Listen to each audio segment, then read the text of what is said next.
So, welcome back to 3rd Age Reforged and to another battle replay and to another siege battle as well, albeit this one is going to be on a map that we have seen before.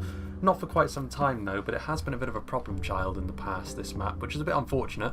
This is CIRITH UNGOL, of course, and the reason it's been a bit of a problem in the past is because whenever the attackers have brought siege weaponry, they have made a bit of a habit of crashing the frame rate whenever the buildings of CIRITH UNGOL are damaged. I really hope that's not going to be the case this time, because that has been the problem in the past with this map. Other than that though, it's always been a map which has produced a rather good battle.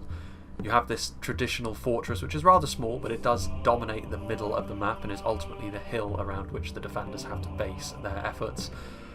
But there is also this labyrinthine style canyon which leads up to it, so it'll be interesting to see who comes out on top in this particular battle. Good versus evil. Evil on the defence, of course, being that this is an evil stronghold, which we've seen quite a lot of late, I would suggest. This could also be the last battle that I record in my current location. We shall have to wait and see on that one. By the time you see this, I will have already moved, and will have moved for over a month, I think. But regardless of that, that is something that I will be addressing, or probably will have already addressed anyway, so we won't linger on that for too long. But we will go through the attacking armies first and foremost, starting off with Shire, who is playing as Imladris. He's got his Gwaith Ymladris perched rather perilously on the edge of this abyss. He needs to get them away from there because they will be very useful against Mordor and their corrupted Númenórean and loyal Easterling allies. Armour piercing such as that will be useful against all three, but especially you would have to say against Umbar, because Umbar's quality is such that you really want to try and burn through their more elite units more quickly. But Umbar will not be able to out-elite Imladris. In fact, no faction really can other than Khazad-dûm in particular situations. Eldarenwe archers are here, as well as the god Helym, so the Eldarenwe higher-end archers, which are fairly basic. It is worth saying that the test build will be progressing by the time this comes out quite a lot, so that is worth bearing in mind as well. But there's not going to be sweeping changes to how the game works per se, other than ranges, I would say.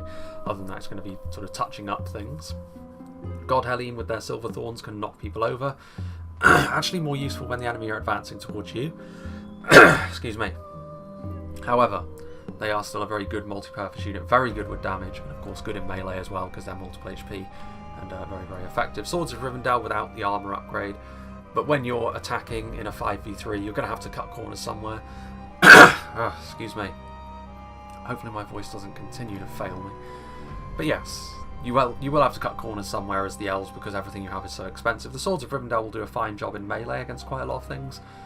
But you do have to bear in mind as well that, unlike a lot of the other upper-end Imladris units, they can't rely on their armour values. They're a little bit more akin to their brethren over in Lindon.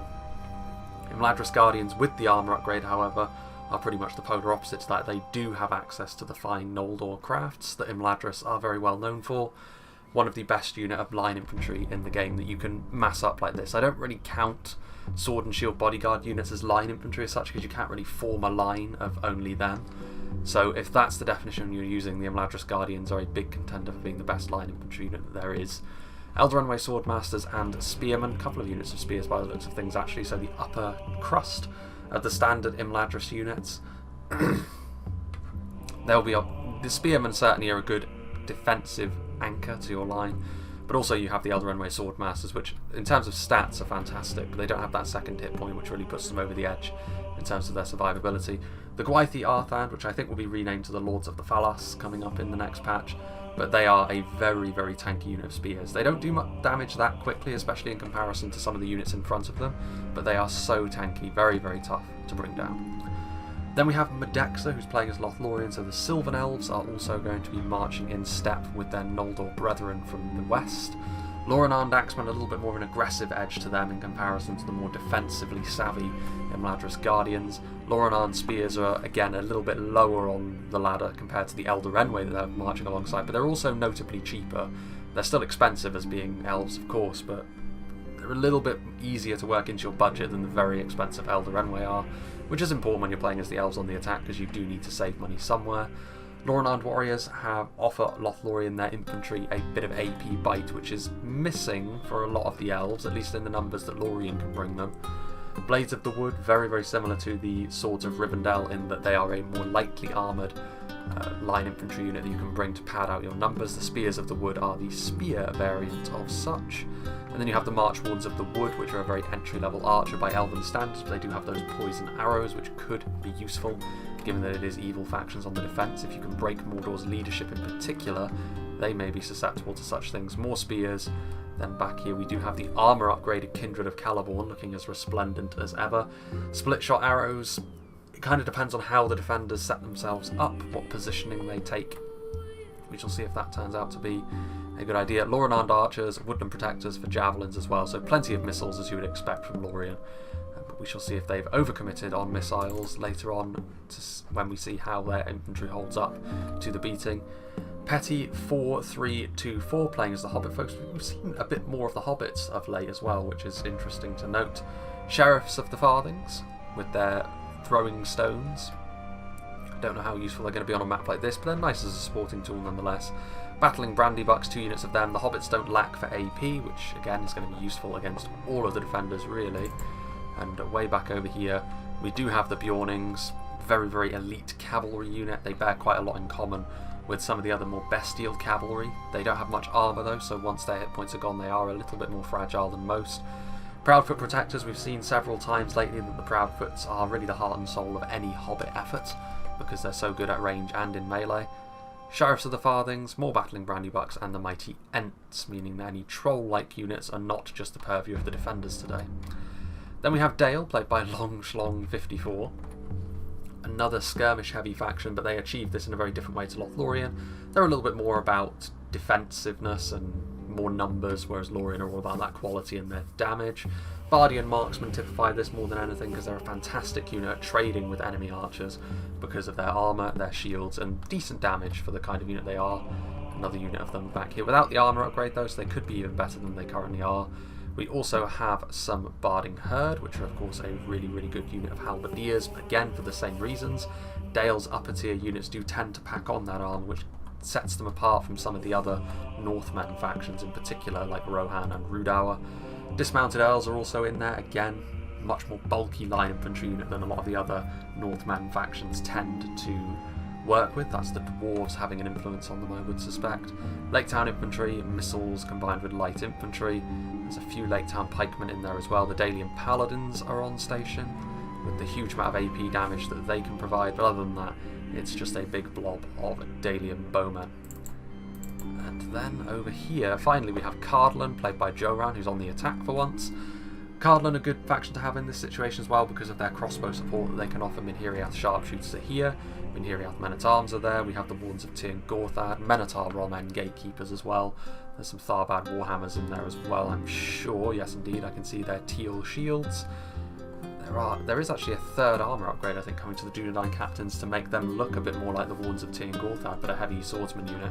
I'm sure the Dunedain captains are in there, and indeed I can see some of them poking through the blob. And then further forwards I would imagine it's some of the more rank and file units ready to be the first wave.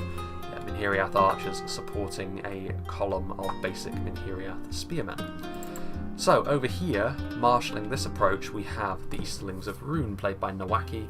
Kamul's Dragon Knights could be a bit of a problem for Cardlin if they allow them to be. Cardlin have got plenty of pikes, spears and crossbows to ward cavalry off, but one good charge is all it takes for the Kamul's Dragon Knights to really take a large chunk of life out of Cardlin, should they be careless. So they need to advance in a timely fashion, but carefully. Dragon's Wrath Warlords will only add to that worry. They're not as good either off the charge or just generally in melee as the Kamul's Dragon Knights, but two of them together, very, very deadly. Both multiple HP bodyguard tier cavalry in the current meta of the game. That is what is most effective. I don't know whether that will be the case moving into the next patch. I would assume they're going to try and make the regular cavalry a little bit more useful, which would be very, very welcome. Dragon's Wrath crossbows, very, very deadly tool in a situation like this if you can dig in. Scion Rim, Carmel's Chosen, upgraded E-Strong crossbows in a 5v3, you can afford to upgrade all of your units to the max. Gamp Rim, Scion Rim, got some Gnar Rim back here as well for the damage, and more Gamp Rim. So a lot of the Golden Boys on station here. Probably a few hidden units as well, I'd assume maybe some Shadow Guard and Shadow Bows. Now we shall move to CIRITH UNGOL itself, which is Filler's army here, playing as Mordor. He is the one who sent me the battle replay, so big thank you to him. The dark, numerous heart of this defence. We've got some Orc Javelins, some Olag High, plenty of Morannon units, Halberds, Temple Executioners in there as well. There's some Minas Morgul units. This is pretty much what you'd expect from Mordor. Plenty of Morannon units around a hard core of their elites and their survivable spears. The Blackguard of Barad-dûr will make mass pushes next to impossible for the attackers, especially considering it's 2 elven factions that are on the attack. I highly doubt that's going to be the way the attackers decide to try and do things, as we often see when it's evil laying siege to a good fortress. They're going to have to be a little bit more savvy about how they approach this, because they're not going to be able to just use brute strength in the way that we can see evil do, and often have to. 2 units of Nazgul, so he's dipped quite heavily into those units, which may explain why he's a little bit more numbers focused, which I like to see from Mordor. I keep saying, you know, numbers focused Mordor is the way I would personally choose to play them. And the Uruk Captains, which is actually the General's Bodyguard, so they will be kept back for later. We have some Adonayim Shield Guard from Thanatos, who's playing as Umbar. He has got a Trebuchet as well, the only artillery piece on the field today. Hopefully he doesn't miss and hit his own buildings, because if he does, we will probably see the plummeting frame rates that this map is known for. But if he doesn't, then hopefully we won't. We can only hope. He's got some Harbingers of Castamere down here, a very fine heavy swordsman. They will be outclassed by quite a few units on the field today, though, including, but not limited to, the Temple Executioners they're fighting alongside. Alcarondas Legion make for a fantastic core, which they will need. I mean, it's 2 elven factions on this side of the field, so Umbar will need every bit of their Númenórean quality if they are to withstand the assault. They've got some Naren Arrow Guard. In fairness, in a straight-up skirmish fight, because of their numbers and their armour, they shouldn't actually do that badly. But Lothlorien have brought a lot of archers, which may concern them. Narun Aru Sentinels are a really good anchor. Adonayim Shield Guard all around them as well to provide that heft. Plenty of Alcarondas Legion, so Umbar aren't going to go quietly into that good night. It will take both elven factions to break through an Umbar army this quality, because of course the elven factions have had to cut corners. However, it will be really interesting, this fight, a really high quality affair over on this side. Corsair Blackguards, and then there's some Balakath Axguard over here. The armour piercing will actually be useful against Imladris, especially if you can envelop certain elements of their army. Some Belagair over here, and also some Warlords of Umbar. So, without further ado, let's begin. And I would imagine it's going to be over on this side of the field where we may see the first engagements, purely because we have a large open space. We do have the runic cavalry, Warlords of Umbar over on the other side as well, so not a huge amount of fast movers on the field today from either side, but what is here is of high quality stuff like the Bjornings and then the Lance Knights of Rhun and Umbar. But as you would expect on a map like this, while it is quite winding, while there are more open areas such as this one over here, you are going to see this become more of an infantry and archer based battle. A lot of sieges do tend to be that way, but it doesn't necessarily have to work out in that fashion. Oftentimes, though, with how the cavalry meta is, you can't go for a large cavalry force and expect it to be successful as the defenders. You'll throw away too much of your army's value for it to be considered worthwhile. Temple Guard, armour-piercing archers. Got some Adonayim Shadowbows as well, another fantastic unit of rangers, arguably the most effective unit of rangers, you know, given the fact that they can withstand more of a beating than most with their high armour. That is the Achilles heel of most, but not so with that particular unit. Something that Mordor, Umbar and Númenor, I believe, all share that same unit. Let's have a look here. Sheriffs of the Farthings and Battling Brandywoods. I'm not entirely sure why Petty didn't send his entire army further forward anyway. His Bjornings are heading over here. But yes, indeed, you are the attacker. You will have to forward march at some stage. The Hobbits will actually offer some much needed numbers. The Hobbit folk and Cardlin are 2 factions which can definitely deploy a lot of numbers to the field, and it may be very necessary for the attackers here. Dale are a bit of a halfway house, depending on what you decide to do, and the Elves, of course, very much quality over quantity. Cardlin and the Hobbits, though, not known for having the stoutest of morale either. Lothlorien are going to be heading down this way, so this is where Umbar are going to be tested quite severely.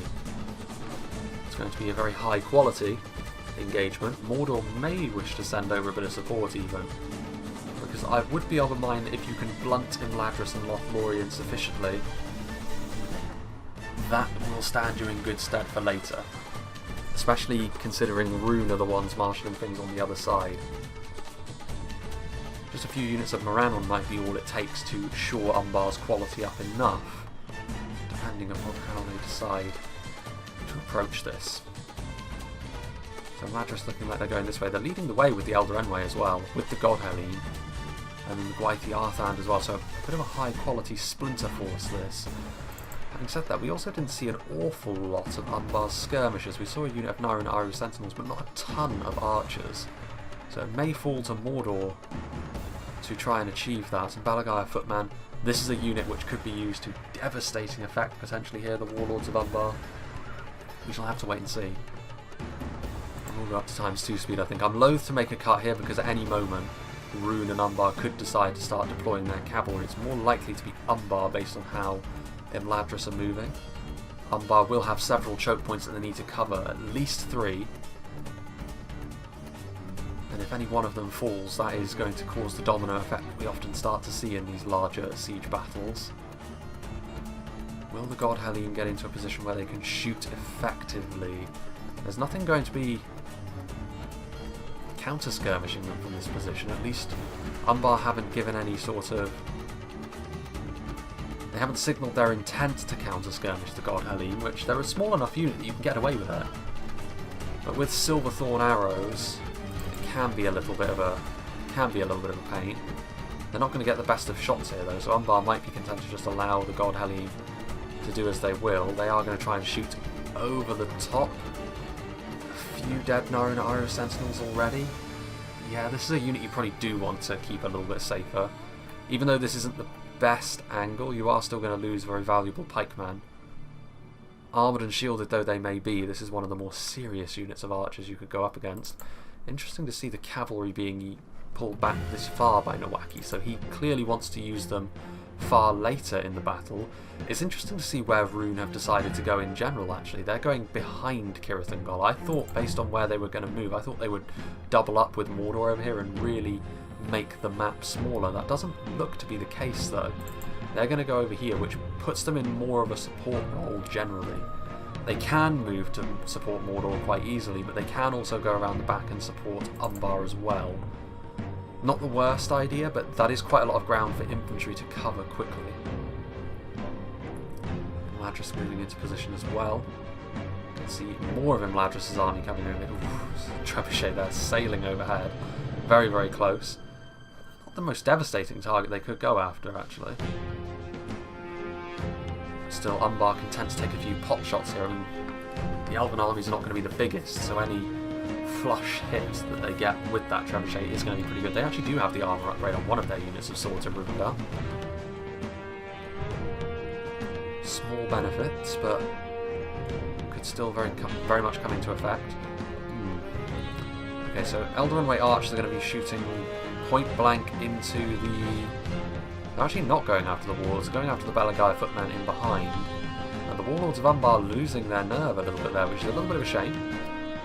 Because there is the opportunity here to go after some strong units. I mean, there's a lot of spears, but... I don't know. If you get shot in the back as well, you will start to take some losses. It is a reminder, I suppose, to Imladris that this cavalry does exist, and if you do overextend yourself and gaps appear, one charge, especially into a small elven army, can leave a big, big dent. A charge bonus of 20 is no joke, and it will crack through armour. These are small little splinters of the Imladris army that are moving forward though to get into these positions. And you do need to be very careful, because if you leave these archers behind, that's exactly the sort of target the Warlords of Umbar are going to be waiting to go after. And Umbar are moving forward maybe to engage with Imladris. This is a risky move to take the fight to Imladris like this. There's a lot of units moving forward. Alcarondas Legion will move forward. Swords of Rivendell are going to get into the fray. Not going to be able to... The Alcarondas Legion will win that fight, but I would assume what Imladris want to do is isolate little pockets of the Umbar infantry and finish them off with their superior quality. The Warlords of Umbar still a very useful unit as well. Balagai footmen with the armour upgrade are all well and good, but they're not going to leave much of a mark on units as strong as the Eldarin. Neither will the Ardenheim. Like, all of these spears are more defensive in nature, so they can hold the line fine, but they will need support coming in here, and with Lothlorien also pressurising that flank, that is something to bear in mind.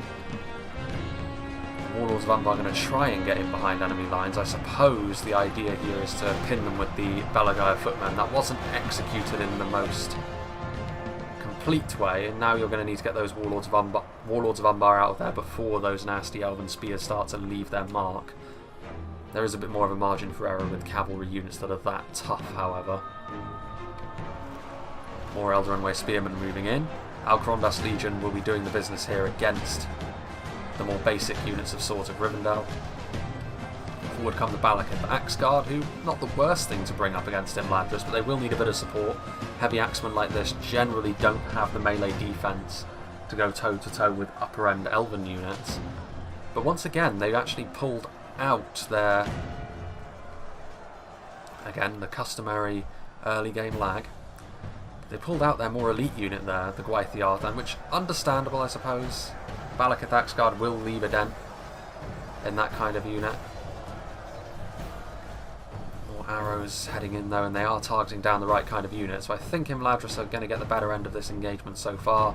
Some of the Balagai pikemen, which will be useful for keeping that elven quality at bay, but they are getting shredded on the approach, as they should, by Eldarin archers. Meanwhile, moving over here, Sheriffs of the Farthings menacing the Mordor front line, but with just a single unit there, that's not going to be enough. You can see over here as well, the hobbits are dragging their heels a little bit, content to let their allies move into place first, but perhaps they're not too eager. The hobbits will come in and start attacking CIRITH and UNGOL directly, when the humans in the west and the elves in the east leave the impression that they want to. But Cardlin are going to be upon the Mordor defensive position fairly soon, and I do believe we have a look over that hill there. Yeah, the entirety of the Dalian army will be following them in.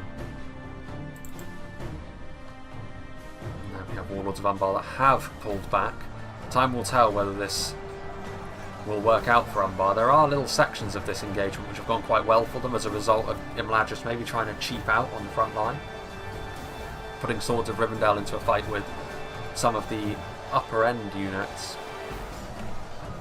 And then you can see over there as well, Castamir's Rangers and Temple Guard. This is where the defenders can bring their skirmishes to bear, and Imladris are the faction you really want to be using stuff like those AP archers on. The Temple Guard will find their most value when going up against this kind of force. We've got some Lothlorien units over here as well, the Blades of the Wood backing the Gwathi Myrdain up, who will have the effect on the Alcarondas Legion that Imladris will want. But Lothlorien, I think they need to start attacking from this way as well. They need to start pressurising the defenders from multiple angles if they really want to get the most out of this, because I think then you would see Umbar start to panic. Even as it is, their front line is not looking great. They can still salvage it though, based on the back of Mordor's support and the quality of their infantry. The Eldarin Spearmen are in behind enemy lines. They're trying to go after the Rangers and the Temple Guard, presumably. The Warlords of Umbar charging. That wasn't the best of charges though, and these Noldor Spears, once again, will start to do some good damage to the Warlords of Umbar here. I think the idea that Umbar had here was solid, but the execution leaves a little bit to be desired. Balakith Axguard cresting the hill as well, though. I mean, it's not terrible, don't get me wrong, but the use of the cavalry could have been better, in particular. And with the amount of damage the Warlords can do in one fell swoop, that is the sort of thing that can't really be ignored. It really does depend on how well Umbar can fight on this front line, because if they start to crumble here, it will most certainly not be worth it. There's very little margin for error in a 5v3. And over there, I mean, yes, those Temple Guard are going to be doing a lot of damage. They're going to be going after stuff like the Gwaithiarthan. More Lorien units are coming across here, which means you can get away with sending more reinforcements over, which does look as though that is going to be happening, including Dragon's Wrath crossbowmen. We are also starting to see, however, the first skirmishing phase is happening over here as Cardlin move their bandits into place to try and chip away at the Minas Morgul Chosen, the Black Iron front line of Mordor. They've got their own Orc Javelins in here as well. Cheap Javelins are one of those really awkward things to deal with, as I've said several times. The Orc Javelin's probably the best single example of that, but the bandits are very similar, and it gives Cardlin a very useful tool for this sort of thing. They're not doing tons and tons of damage, but it's something that Mordor have to respond to. Joran did the first part of that well, but he doesn't really want to be getting involved in melee with the Minas Morgul's Chosen. The bandits are not going to be strong enough to really leave much of an impression there, unless he's going to send forward some more infantry, but it doesn't look as though that's going to be the case. Interesting to see what Dale do as well. Dale setting up, actually Cardlin setting up some of their units over there. Rhun are quite stretched here in the backfield, and I'm not entirely certain what purpose this is serving. we'll see if that proves to be worthwhile, but I'm not sure. You can see here the Dragon's Wrath Crossbows trying to do their thing. They're getting hit by some skirmishers. More Alcarondas Legion moving towards the front line. I mean, these Gwythi Myrdae are going to be doing tons and tons of damage. It's going to be a fight the Alcarondas Legion really struggle with. Arrows streaking overhead from both sides, and more Elven units are finding their way through this front line, which will worry them, but they're also dead Easterling cavalry now over here. So the Dragon Knights making their presence felt, but it doesn't look like they fared any better than the Warlords of Umbar did. Well, I say that, the Galathran Blade Masters are going to be fleeing in the face of the Dragon's Wrath Warlords. I like the fact that Easterling cavalry is over here. Wasn't going to be all that useful over on the other side based on how things were setting up. But they could be potentially a lifesaver for Umbar. Lives need to be saved sooner rather than later though. I mean, the cavalry is going to come in here, presumably to try and slow the Gwythi Arthan down. No, they're going to carry on charging through into the Blade Masters. Not a bad target. Those Easterling Cataphracts doing their thing. Also the Silver Easterling Cataphracts charging into the out of ammunition Eldarenway Archers. It's hard to tell who's had the best of this engagement, but I would say the Elves have, because they're pushing Umbar back. And in a 5v3 like this, you have to say that the Elves haven't been punished enough yet. Then again, there's relatively little margin for error for the Elves as well in this kind of situation. More missiles from the Castamir's Rangers flying in as well. We do have the start of an assault over here as well. Mostly over here though, it is Lothlorien skirmishers with one line of infantry moving in first. And the Umbar pikes are going to be able to hold the line here. More reinforcements as well, so it's not going to be quite as incisive as the other engagement, but the fact that they are pressurising this choke point is a good thing to my mind. And we do actually have an advance forward here from Dale, which is quite interesting. So they are going to go into the backfield and perhaps try and tie Rhun up so they can reinforce Mordor and Umbar as needed, as Nowaki may very well have wanted to be. I mean, the Scion Rim will not enjoy being up against the Barding Herd. It's all going to come down to whether the Barding Herd can get into a good formation, but Dale have also got plenty of reinforcements. So have Rhun, to be fair, but over here it's definitely more of a... They're playing tag with one another for the time being, but more of a heavy-duty engagement on the front line between Cardlin and Mordor, however. Bandits and Minhiriath going up against the Morannon Halberds. The fact that the Olag High are on the front line is surely a cause for concern for the middleman. They're going to take a lot of damage. There's lots of missiles coming in. Minhiriath archers trying to do their thing, but the trolls can shrug off a lot of that. Orc javelins are also here. The Hobbit folk are moving forward. Morannon Guard are going to struggle here against the Hobbits. Plenty of armour piercing, which will be very, very useful, and a bit of a lapse in concentration here from Mordor, allowing this unit of Hobbitry and arms to get into melee range with the Orc javelins, shutting them down. It's actually a bit of a shame that if the rest of the Hobbit army isn't ready to capitalise on this, because they could flood forward here, and yes, this would bring the entirety of Mordor down upon them, but it would give, in particular Cardlin, I think, the opening they would need to really stamp their authority on these engagements. As it happens, it may have to be the other way round, and Cardlin may have to take the fall. So far, Mordor not been perfect, but acceptable. Acceptable casualties. If the minimap will cooperate with me. The Trebuchet doing tons of damage here to these Lorien interlopers, the more basic units running for the hills. Eldarenway archers moving forwards. There are the Corsair Blackguards. Yeah, at this point though, like you can see, the elves are swamping over what remains of this defence. I would say the elves got the better end of this engagement, especially when you see how many scary units that Imladris still have in good condition. Those Imladris Guardians are untouched.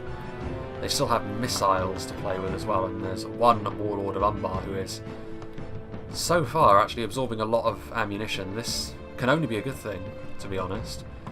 The Eastlings do see an opportunity here though, as well they should. That is a lot of archers they can charge in on. They need to be a little bit careful of the woodland protectors perhaps, but from the front, less wounded than the Warlords of Umbar were. Shielded, armoured, as the runic cataphracts are.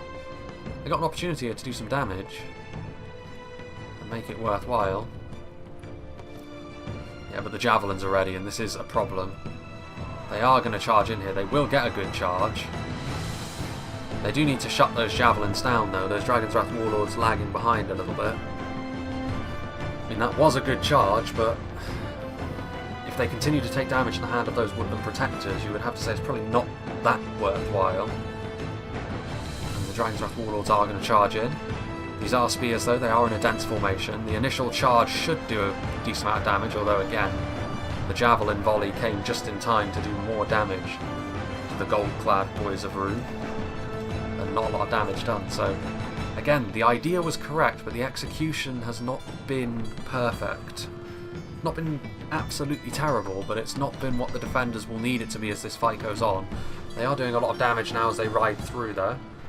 The benefit of cavalry such as this. I'm surprised the elves aren't a little bit more concerned that these knights are marauding through their lines, but such is the way of things.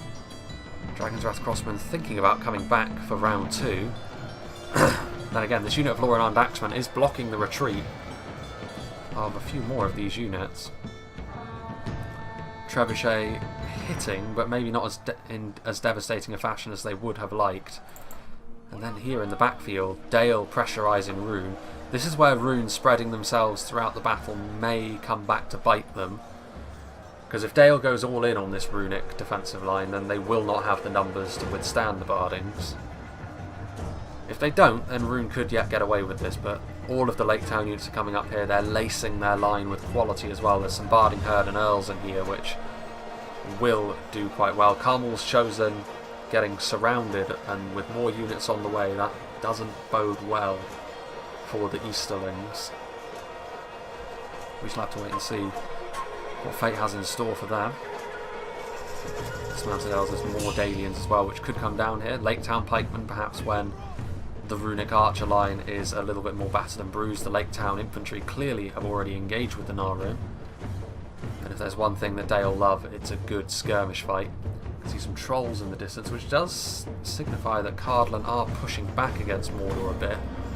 Mordor do need to be a bit careful. Nazgul moving forward. They're charging in. Maybe a little bit more support would be required for them. They're going to try and bail out the Olag High. Some Moran Halberds moving in here as well. I mean, Mordor simultaneously are not maybe falling back in an orderly fashion, but Cardlin are not exactly putting the screws to Mordor fully yet. Neither of the hobbits, with so much of their army still miles away. And you can see here these Blackguard of Barad-dûr have taken damage, but that's mostly as a result of combined arms. I mean, they'll do very well at mitigating arrow fire, but they're going to be less good at dealing with armour-piercing infantry. Units like that are not the best in melee, as I've said before. Orc Javelins moving across. Minas Morgul chosen them around on Halberds. It'll be the Halberds that the farmers of Buckland will struggle a bit more with. When they're in range to swing their scythes, they can be vicious little bastards. There's also some Sheriffs of the Farthings in here. They won't do very well at all, though. So much of what Mordor has over here is anti-cavalry. Maybe they were trying to get in behind and just got stuck to enemy units. That can happen quite easily. Harbingers of Castamere coming outside the walls. It's been a bit of a chaotic battle so far, which tends to favour the attackers. But given that it is evil on the defence, and there's quite a heavy elven contingent on the attack, perhaps not. Could come down to a little bit more subtlety than that. Meanwhile, those Imladris Guardians getting clattered by the Dragon's Wrath Warlord. So credit to Nowaki, his cavalry has been taking a beating, but he's still been using it reasonably well. And all of a sudden, that pristine force of Imladris Guardians that we saw before will have been taking losses all over the place. The God Halim are over here hunting down the Dragon's Wrath Crossmen. That's a big loss for the Easterlings unless they can salvage them. That kind of weapon is not the sort of thing that you can afford to abandon, really. The Gwaithir Myrdain have done a lot of heavy lifting so far on the front lines for Imladris, and that is starting to show. They're going to need more support to get through this amount of opposition. Dragon's Wrath Guildsmen with good melee defense as well to avoid that sort of damage. Kindred of Celeborn, plenty of projectiles coming in, doing a bit of damage to the Temple Guard, who have also been front and centre, more so as a ranged unit, but now pulling out their long swords, and they're going to try and mop up what resistance Imladris has here further back in the canyon system. I do think the elves, there's a definite shelf life on the elven assault here. How much progress they make can vary a bit. Corsair Crossmen are going to do a lot of damage. But ultimately, I think if the attackers are going to win, it will have to be because of the humans and the halflings to see them over the line. I mean, the elves, it's been a real mixed bag for the attackers and the defenders over on this side. They've both had their good moments and bad moments. How those balance out will affect the result. Imladris Guardians were shaken. It takes a lot to shake up a unit like this, but so much damage being done quickly with armor-piercing missiles. Corsair Blackguards. A lot of these units are looking quite thin on the ground now as well. Individually, these units are still pretty scary, but... Now then, how are the Easterlings getting on? I mean, this is a big Dalian force, and this is what I would have been concerned about if I were Rhun and I were engaging in this tactic. All it takes is for someone to call your bluff, essentially, and go after your choke points specifically, and you can find yourself in a bit of a tricky situation.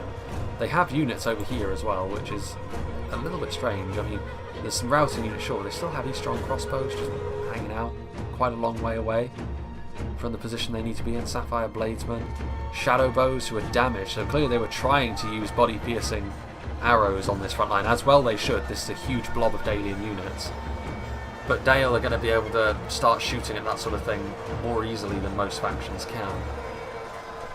And they've got plenty of archer support, as is the Dalian way. Blackshot Dragon Slayers are in position also, firing their black arrows into those Eastron crossbowmen, so I think Dale are doing the right thing here. Cardlin also now starting to flood forth.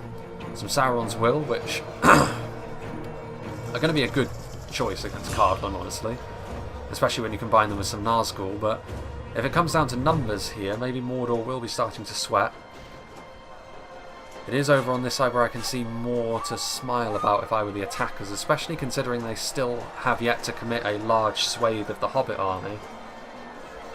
So the defenders will still need to be prepared to deal with quite a bit of that. Moving forward here, the elves getting into position in front of the gate. There is the building. There's still fighting going on out here though. The elves should be able to clean things up, and I mean, to be fair, right, it's really difficult to gauge how this has gone. Like, it will be more apparent by the time the battle reaches its conclusion, because there's still significant fights happening out here. The guildsmen are back over there. The Temple Guard are here with the Balaketh marksmen, trying to finish off the Gwaith Arthan, but that is certainly easier said than done with how tough they are to kill. Bloodied up as they are, they will still take some beating. Some split shots, some poison arrows, trying to finish off this depleted unit of guildsmen. Worth doing though, because when it comes to taking this fortress, I'm not entirely sure how useful the split shots will be based on the angles. This will be a significant concern. I mean, this is a unit you might want to be using those Kindred of Celeborn on. Also, crossbows are not the tankiest. Going after a depleted unit of Imladris Guardians. I mean, fair enough, I suppose, but that unit of Woodland Protectors is right there. Less deadly in melee, but there's far more of them. Robbing the elves of any sort of force that they can bring to the front line in numbers. There went... was that the Easterling General? It's kind of hard to tell. He died so quickly. Harbingers of Castamere are there. Now let's skip across to this side of the field, shall we? Cardlin have gone quite a long way, perhaps too far. I mean, Tharbad Warhammers are going to do horrid damage to Blackguard of Barad-dûr, but Blackguard of Barad-dûr are going to disrupt the formation somewhat. More armor piercing coming in as well in the Minhiriath sharpshooters, but Cardlin exposed to some flanking fire from the Narrim. Sauron's Will moving forwards, Orc Javelins throwing their payload into some of those Minhiriath. Sauron's Will are there. Still Wards of Tir and Gorthad on the front line. This unit of Sauron's Will continues to fight on, the fanatics that they are, but they will surely fall away relatively soon. Still Nazgul in there as well, but they also are starting to fall by the wayside. This would be a real concern for me though if I were... It's a slow process, you'd have to say, but there is an air of inevitability about this over here. Rhun are trying to do the business against some of these units as they push forwards. Some crossbow bolts hitting in, but with Bardi and Marksman ready, Daily and Royal Guard are going to try and go up and around and really put the pressure on this side, try and work up the line a little bit. That side of the line though is so thin, you could probably push your way through that at this point. Rhun can see that, and they are going to shore things up with a unit of Shadow Guard, which will be very handy on the front line actually. Those armour-piercing weapons that the Shadow Guard wield will be very good against Dale. The units of Dale that matter anyway. Moving through more routing units from Mordor. This was always going to be a bit more of a problem for the Orcish element to this defence. More hits from the side. The ones of Tir Gorthad, armoured though they may be, as with most pikes in the game, tag them with archers, especially as close as that, and you're going to do tons of damage to them. I mean, those Blackguard of Barad-dûr not do very well. Another wave of the hobbits moving forward, but still units hanging back. Hanging back for what would be my question at this stage. When Tookish Hunters are trying to fire over the walls, they're just going to try and do what they can to damage the remaining defenders. To be fair though, quite a lot of what the defenders have still outside the walls. The gates of course are aesthetic, because this isn't a siege battle, so you can't bring rams and the like technically. Well, it is a siege battle, but it's not a siege map. It's rather like a cityscape in that regard. Harbingers of Castamere doing the business against the elves. The elves are not coming forward in big enough quantities to really force their way through that gate, which would worry me a little bit if I were on the defence. Victory seems certain, only a fool could lose this battle. And this is still some good units they've got out here. It's one of the reasons why I said I was surprised at how chaotic this fight really was. And I think what I was fearing from an elven perspective is starting to come to pass, where they are running a little bit low on manpower. They still have a bit more left to give. There's Lothlorien with some of their bows that lack a top. They will still be able to poke and prod at some of these defending units, but other than that they've still got a unit of Kindred of Celeborn. Maybe some Hobbit support over here wouldn't be the worst thing. The Trebuchet, which may be out of ammunition at this point, but yeah, the few Lorien units that were in here are going to immediately start to rout, to the surprise of no one. Tookish Hunters fleeing, someone admitted defeat. Who was that? Not Lorien. It could very well be Imladris. First one's in, first one's out. I'm not seeing anything that Imladris have left to them. And Lorien will follow them pretty quickly actually if all of these reinforcements get into a good place. These Temple Guard have been used very well by Filler, I think. Very savvy use of them. Over here, still the slow grind, but the inevitable grind, as I've said. They still have some good units over here. Rhun. I mean, they can get a few volleys as Dale start to break through with their crossbows and their Sapphire Bladesmen, but they don't have the units left to be especially useful. Carmel Shadow Bows over there. Another unit cut. So we have two units of Rangers, which is a good investment if you're the defenders, but I haven't seen them firing for an extended period as of yet. And Hiriath Sharpshooters are taking damage. There's one Nazgul still over here, still doing the business. Interesting to see. I mean, he's only up against Minhiriath Archers, not the best unit, so how many can he really kill? As they continue to use their side swords to try and kill him off, as he parries. I mean, he can do a lot of damage to a unit like that, but he's already seen a lot of combat, so sooner rather than later, his flame will flicker out. Tharbad Warhammers, really useful unit for Cardlin in this sort of situation. Again, if you're facing an Orcish faction, you know that their core is going to rely on armour to some extent. Even if it's not the best unit, numbers and armour of some description is going to be how they do their business. And a unit like the Tharbad Warhammer is going to be so useful. Armour piercing in general. I mean, speaking of armour piercing, there's a lot of Hobbitry and arms here on the front line. Tookish Hunters trying to get into the side here, but Moran on Halberds, the other unit of Nazgul, and the Temple Executioners. I mean, the quality that Mordor bring to bear is going to carve through these Hobbitry and arms. A little bit surprised that more reinforcements are not forthcoming, even still, from the Hobbits, who still have too much of their army back there, in my opinion. I think I have seen Petty play before, and I think he did this last time as well, where he was very standoffish. It's not the sort of... You can get away with it to a certain extent, but there does come a time in a battle where you do need to be a little bit more all-in. At this point, I think for the good of your allies, you do need to be, because the elves are not going to last forever at this point. Lothlorien are on their last legs, and their attack, the elven attack, is ultimately about to fail. They've done damage, but whether that will be enough to claim victory, I actually have my doubts. Umbar still have enough left to be useful over on the other side as well. The Temple Guard is still there. I mean, Kindred of Caliborn will still have their say. I'm surprised the Kindred of Caliborn are not being used to help the Lorinand archers finish off this unit of guildsmen from Nawaki. Rhun still making a nuisance of themselves over on this side of CIRITH UNGOL.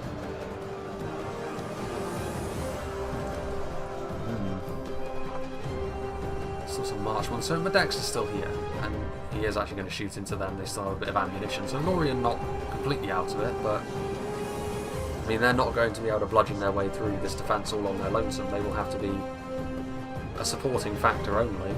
Forward come the Ents. The Hobbits using their rangers to pretty good effect, although I think that really just convinced Mordor to pull back, especially with the arrival of some Cardlin units. Depleted spears only, though it may be. Farmers of Buckland moving forward. Still, I'm glad that we won't see the crumbling walls. It's something to do with the architecture. The evil, well, Minas Morgul, the evil version of Minas Ithil, also has that problem, and it's because it has walls that were custom made for it, and in the making of it, crumbling them has a catastrophic effect on the game's frame rate. As I say that, it starts to judder. I think that has more to do with the amount of engagements that are happening in quite a wide space. Black shot's out of ammunition, but yeah, Rhun, if they were going to commit these Gamprim to the front line, it should have been done far sooner. Looks like they were column marching into place, but by that time Dale were already spilling through the gaps. The Royal Guard are going to struggle a bit, but after 2 units of Sapphire Bladesmen, probably a little bit more aggressive. This isn't good for Rhun. Their defence crumbling civilians from Dale, which you don't see an awful lot of. Civilians usually the purview of Gondor, Dolan, Roth and Rohan. Bardian marksmen getting into melee. The upgrade on the Easterron crossmen won't be enough to have them win that fight generally, although the Bardian marksmen were more depleted. But it's the reinforcements that are coming forward. I mean, the civilians do rout. Not too surprising, it's not really their purview.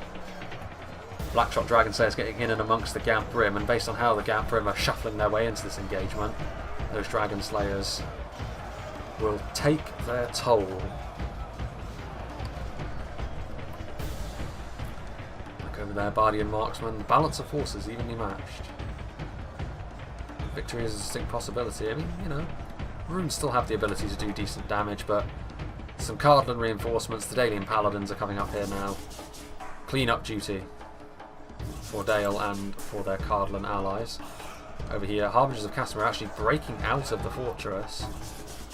And the Dragon's Wrath Guildsmen now turning the tables on the Kindred of Caliborn, getting some measure of revenge by using their throwing daggers into the side of this unit. Haldir at their heart.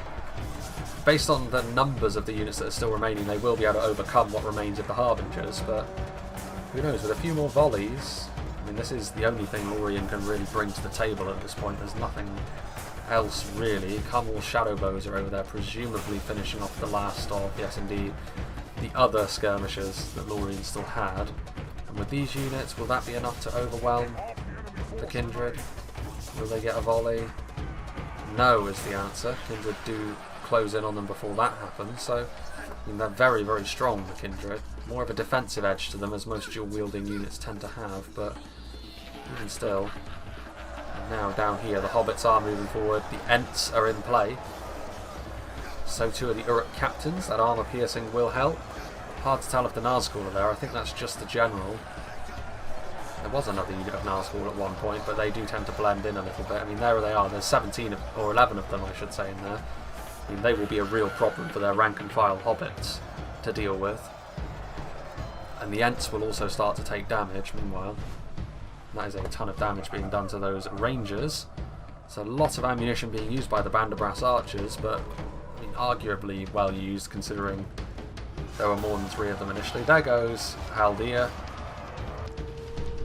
There's customary demise. Still a lot of Hobbit projectiles. I would have to say that these Hobbit units really should have been up here before now. because they would have been really useful in helping Cardlin really put the pressure on Mordor over on this side of the battlefield, and it would have resulted in Cardlin being in better shape, because Cardlin look very battered and bruised themselves. It may come down to a reasonably healthy Dale and the Shire trying to take CIRITH and UNGOL, and they probably still have enough, just based on sheer numbers and the fact that a lot of the hobbits have got that little bit of AP that will be really useful. And some of the Dalian units are still very, very powerful, like the Dalian Paladins. I don't know, it's interesting, this fight. Interesting. But such is the way of things when you're dealing with the hobbits. Kindred of Celeborn victory seems certain. I mean, they're making a bit of a meal of this, the defenders. This one unit of elves continuing to do their thing. 39 of them still remain. A few missiles being utilised as well. Dragon's Wrath Guildsman over there. Another unit of Carmel's Shadow Bows, but I mean, yeah, Medexa, all he really needs to do, a bit of a footnote engagement this, but if he can just keep making a nuisance of himself, preventing the defenders from consolidating in the fortress, that may be the difference.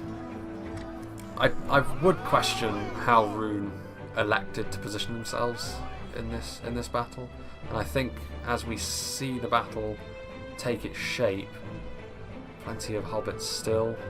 Minotaur Roman Gatekeepers are a good unit to have in the late game. Looks like they still have ammo, but also the fact that they're good quality halberds. Some Hiriath archers back here also. Bjornings have pushed their way up onto the plateau where the tower itself lies. So I mean, technically speaking, they are the kings of the castle at the moment. They could go over to the other side and try and help the Kindred of Celeborn. That might be enough to tip the balance in their favour. 6 Bjornings is significant. Uruk captains are there. This first assault from the hobbits has been thrown off. Not too surprising though. The Ents were the only thing of genuine worth in there. The rest was all very, very basic units of hobbits. And so stuff like the Nazgul, Uruk captains, the Black Numenorians that are in here as well, able to throw them off without too many issues. They're going to try and continue to skirmish them down, but the fortifications will do their job in that regard for the defenders. And the Bjornings are down here stuck on the trebuchets, so that clearly wasn't intentional, but Umbar actually doing their allies a solid by denying the Kindred of Celeborn a bit of support from some Bjornings. That was a very heavy impact with quite the cry of pain, but he didn't die, that one unit. Indeed, none of them did. Not the highest base damage rangers. That is the thing they have working against them, but also the fact that they aren't really going to be a match for the Kindred in melee will worry them. 3 Dragon's Wrath Guildsmen. Been given the run around the Kindred of Celeborn, but still able to charge in and give them a hand. Some Dalian units coming around here. I'm not sure what the point of that is. I have a feeling. What's going on over here? Routing units. Routing northwards? Remarkable. Dunedain Rangers still here. I mean, a lot of what they have is skirmishers, but as I said, Dunedain Rangers, good base damage. Band of Brass Archers have got those armour-piercing clubs. Proudfoots are pikes. Late-game pikes, always dangerous. Minotaur Roman Gatekeepers. Paladins from Dale, heading around the back. Battling Brandy Bucks. I mean, individual quality-wise, Mordor with their Uruk captains, but especially their Nazgul, they have stuff of value, but it's not in the numbers they need it to be. Dual wielder against dual wielder. One of the very few units in the game where a lot of the Elven factions would look at the melee defense of the Dragon's Wrath Guildsman and be very impressed because it is into the 20s, but in terms of overall quality of unit, the Kindred still take this one home. What have we here? Dalian Paladin. I mean, there's a lot of Dalian units that are coming over to attack this side of the fortress, which, yeah, I think it's fairly clear at this point that the attackers are almost certainly going to win this fight. And I think the macros on how the defenders decided to approach this battle, probably not what they needed to be. You can see here as well, Turkish Hunt's actually going right around the back and getting into the fortress once again, getting some point-blank volleys, crossfire here into the Ardenaim shield guard. under normal circumstances, you've got to be careful about playing the long game that Petty has done here. It's worked out on this occasion, I think, more because the attackers, how they approached the battle was always going to be difficult for them to get the most out of it. Battling Brandybucks, presumably returning from routing, they will start to rout again very, very quickly. They're going into some of Mordor's scarier units. Who'd be a hobbit? And there are still those Nazgul in there as well. I mean, yeah, these Tookish hunters won't last very long, but they were an annoyance, which is what Petty clearly sent them over here to be. Random farmers with straw hats being sent up against the undead. The fight we've all been waiting for. The Dragon Slayers. I mean, those Royal Guard took a real beating at the hands of those Sapphire Bladesmen and Gamp Rin, but victorious they stand in conjunction with a lot of the other Dalian roster. You'd have to say that Dale and the Hobbits are clearly the only two attacking armies that are in any sort of shape at this point. Cardlin have got a couple of units left, Lothlorien have got one unit left, but both Elven factions and Cardlin taking the brunt of the initial fury of the defenders, allowing Dale and the Hobbits to come in and clean things up. Oh, there goes the Easterling General, so it must have been the Imladris General earlier on that fell. Rhu's General finally falls. Minotaur Roman Gatekeepers getting up here. Be a concern for only 9 Hardened Iron Shield Guard. They're pushing in here with more Dunedain Rangers out of ammunition, getting in here. Minhiriath Men-at-Arms, very depleted, but a genuine infantry unit at least. They won't last very long up against an armour-piercing unit of Uruk Captains and the Nazgul, of course. But at this point, you may as well throw everything forward, even these skirmishers, just get them all in there. Mess things up.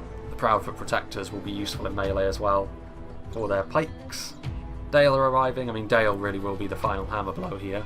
Mordor will be the last ones left standing because Rhun are pretty much gone, or probably completely gone now with their general dead. These 6 out of 9 Shield Guard are all that Umbar have remaining to them. There are the Kindred. Medexa has definitely earned being a part of the victory tour here of this map. Used his Kindred of Celeborn well. And Imladris, they may have been the first ones to falter, but I can't blame them. As the attackers, very often there is always one attacking army that is the fall guy. And I think that if there's one thing I can say for the defenders is they correctly identified the fact that Imladris should be the faction they focus down, if any. Because the quality is there. You really don't want Imladris coming after you healthy in the late game in the way that Dale are, for example, at the moment. Because that's very difficult to come back from. Tharbad Warhammer's still in here. Again, Cardlin with more so than Lothlorien have left, but not much. Uruk Captains. Surprised there's this much left in the battle, to be honest. I mean, it does go to show how tanky some of the Mordor units can be, but there is one Ardenheim Shield Guard remaining. Umbar about to be finished off by Lothlorien, getting some vengeance for the punishment they took on the approach to the fortress. Spider Tower itself. Now here come the Dalians. Minotaur Roman Gatekeepers up on the top as well, so this is a brutal position to take up. And this is something else, we never really saw the defenders get the chance to use the fortress itself and its tight confines with their skirmishers. And I think that has more to do with the fact that Mordor used their skirmishers well early on. The skirmishers that would have been really useful in here were Rhuns, but Rhun, probably the single biggest thing the defenders did wrong was Rhun positioning themselves too far away from the others and allowing themselves to get isolated, and Dale took full advantage of that by just throwing their entire army against a portion of the Easterling force. I don't know whether that was intentional, but Long definitely did the right thing by that, whether he meant to or not. And the Paladins coming in here, the Nazgul being shown a worthy opponent, depleted as they may be. Wouldn't surprise me to see the Hobbits having the lowest kill count here. There goes the general. I think did he fall to the Hobbits?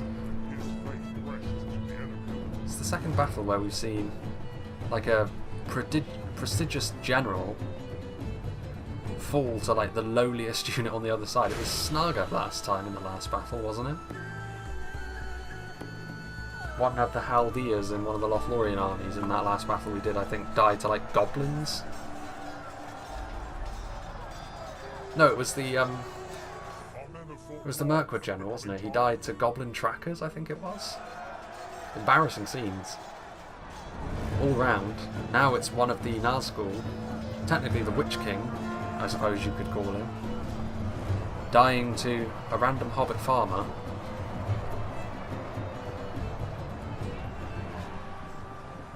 I guess no man did hurt him in the end. Still 6 Nazgul remain. And that is all that remains. I mean, Dale are the ones that have got the genuinely damaging infantry units at this late stage of proceedings. There's some Tharbad Warhammers, the Plague Doctors there. There's a lot of perpetually routing hobbits as well. In come the Tharbad Warhammers. Only one of them continues, 2 of them continue the charge. The rest of them see that it's the Nazgul and think, well, maybe not. Maybe we'll pull our punches on this one charge. I think it's time we... in come the Bandabrass Archers pulling out their AP clubs. Go up to ×2 speed now, because it really is just everyone mobbing the Nazgul here on the lower section. But yeah, a deserved victory for the attackers, I think. The defenders, when it's a 5v3, your margin for error is so small. And like I said, I do think Rhun positioning themselves too far away. Like I get they wanted to support Mordor and Umbar and be that sort of supporting factor, but that only works if the attackers don't try and focus on you in any capacity. And Dale did that, and you could tell Rhun wasn't ready for that. So yeah, it is what it is.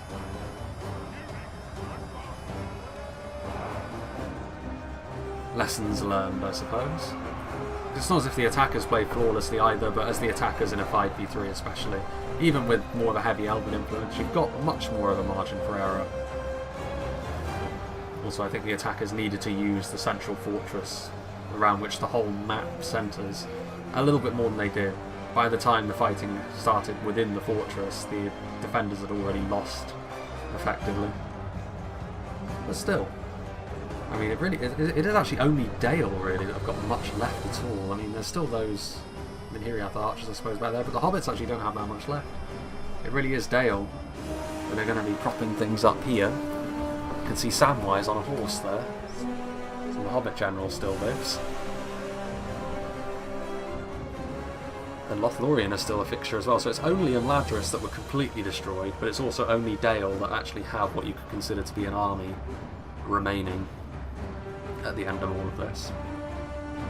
But yes, players admitting defeat. I don't know where the Dalians are going, flooding forth, but there we go. And yeah, pretty much what you would expect, I suppose. It's actually quite hard. I mean, the hobbits got more kills than I thought, but I suppose that's because they were also skirmishing and supporting in that way. A bit harsh on Medexa that he ended up getting the lowest amount of kills, because I think him keeping the Lorien flame alive for as long as he managed to over on the other side after Sharkan's army was focused down was a contributing factor in this battle, certainly. I think all the attackers did reasonably well, though. Like, I would say that the Hobbit folk player, you do need to make sure that your army is... In the end, it didn't end up being too much of a problem, but if the need arose where your army was needed on the front line quickly to help your allies, it was too far away. Like, there's no need for it to be that far away. Even if you want to keep it out of harm's way of ranged units, it doesn't need to be half the map away. So that would be one of the things that I would point out, but a newer player anyway, so it doesn't really matter too much in that regard. And yeah, I would say Rhune's positioning was the thing that really tipped this battle in favour of the attackers.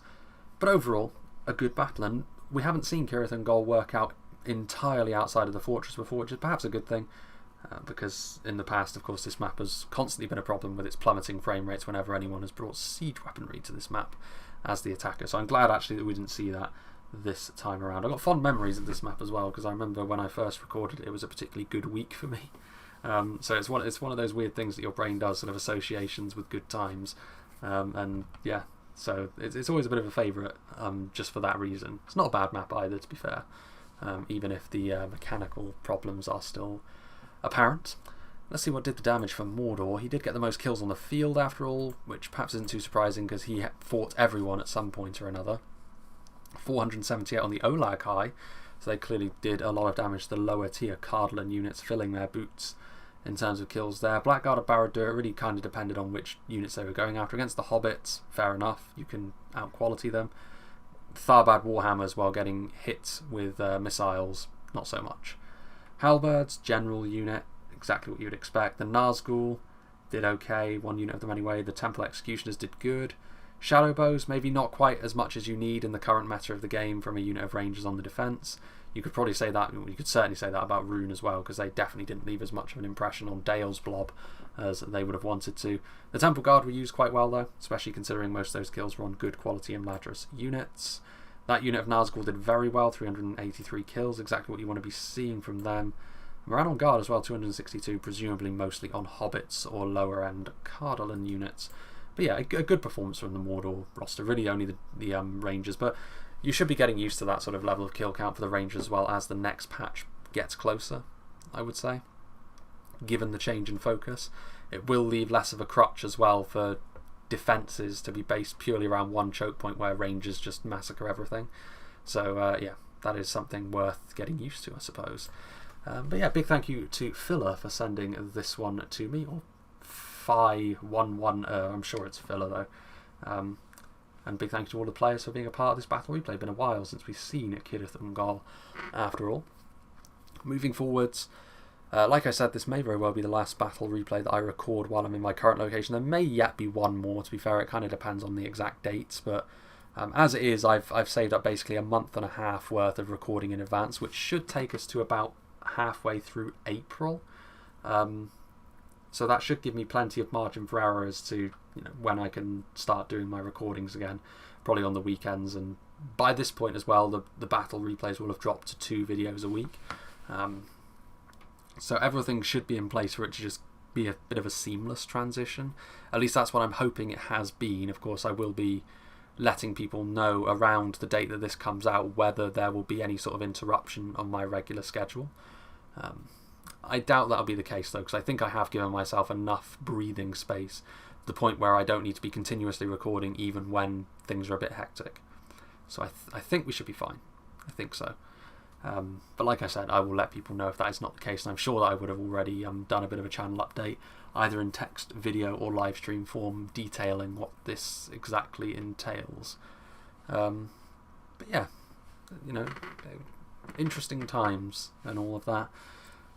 So yeah, I hope you enjoyed this, and I hope you'll join me for whatever is next.